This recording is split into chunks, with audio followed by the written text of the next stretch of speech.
in Scotland, Yes. Gurudwara, the Indian official were banned from getting in. But before that, I want to show you this slide.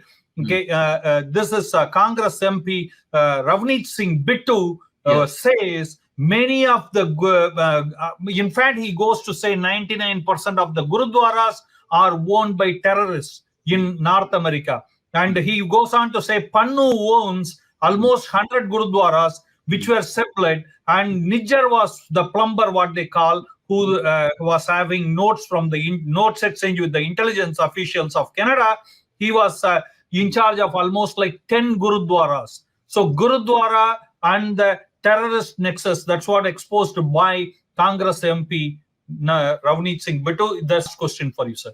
So let's go into the background of this.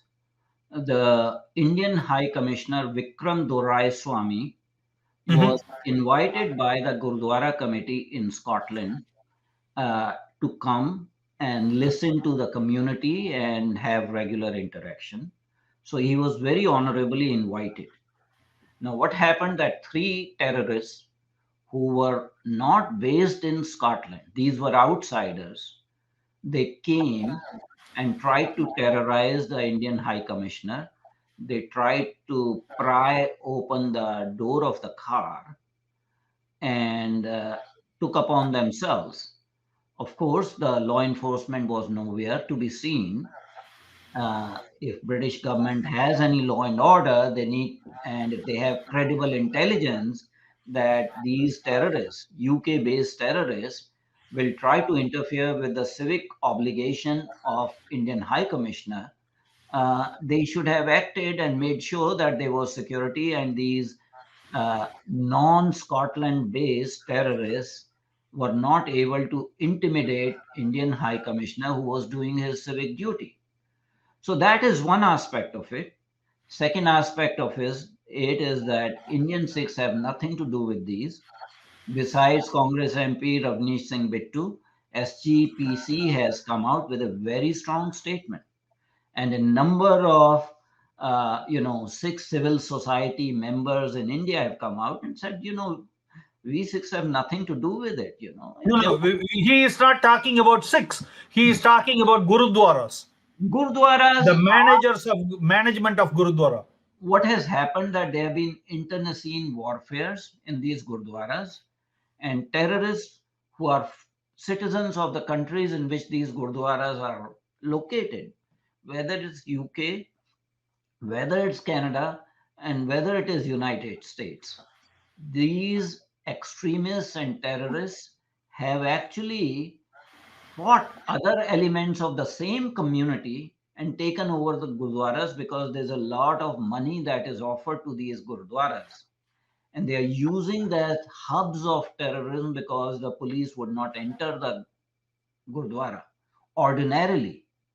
So it is true, not just in Canada, not just in UK, but pretty much all over the Anglo-Saxon countries, the Gurdwaras have been taken over by terrorist elements. See, SGPC does it in a similar way too. Let's face it. I have been in Punjab, traveling around, going to many Gurudwaras, and you find Bhindranwale's picture. Means this is not kept by an individual innocent Sikh. Do you agree, sir?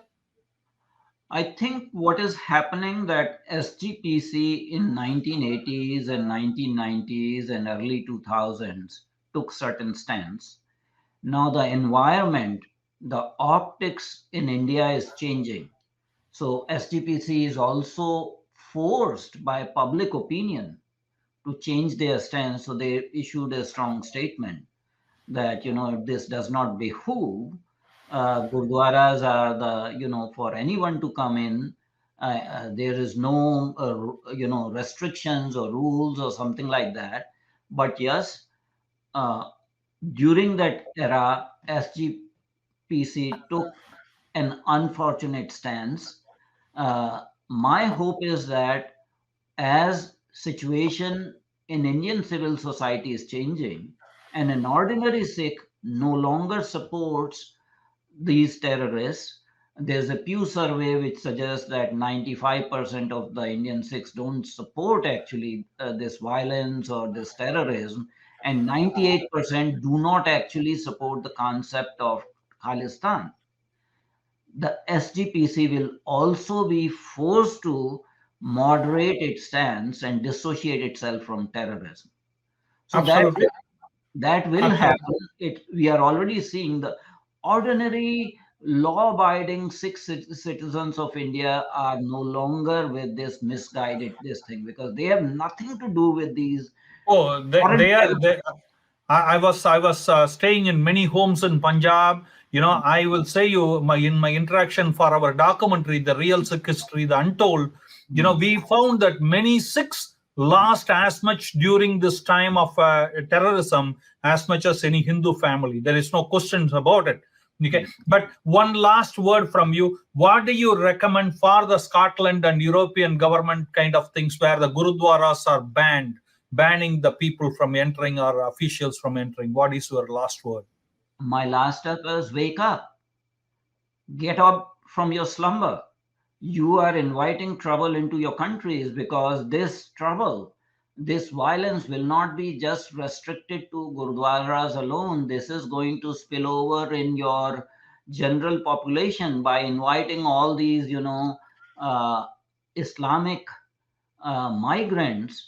They have created a law and order situation. So you don't know, when these people allowed migrants from Islamic countries without any vetting, that some of them are terrorists. The same thing is happening with Gurdwaras. So European countries and Western countries need to strictly impose their own law and order machinery on these terrorists and not tolerate them. It should not be, wink, wink, nod, nod kind of situation, that since these people are for the time being targeting India, so it's okay for them to have a sanctuary in our country. Eventually, Absolutely. they will bite the hand that feeds them. Absolutely. Absolutely. Dr. Saab, thank you very much for joining us and also pouring your heart. Appreciate it very highly. And you coming and spending time, taking away your busy time and spending with us, and appreciate your wisdom, and looking forward to see you again very soon. Thank you. Jai Sri Krishna. Jai Sri Krishna, sir. Thank you very much indeed. It was a pleasure to come on your platform. Absolutely. Hare Krishna. Hare Krishna.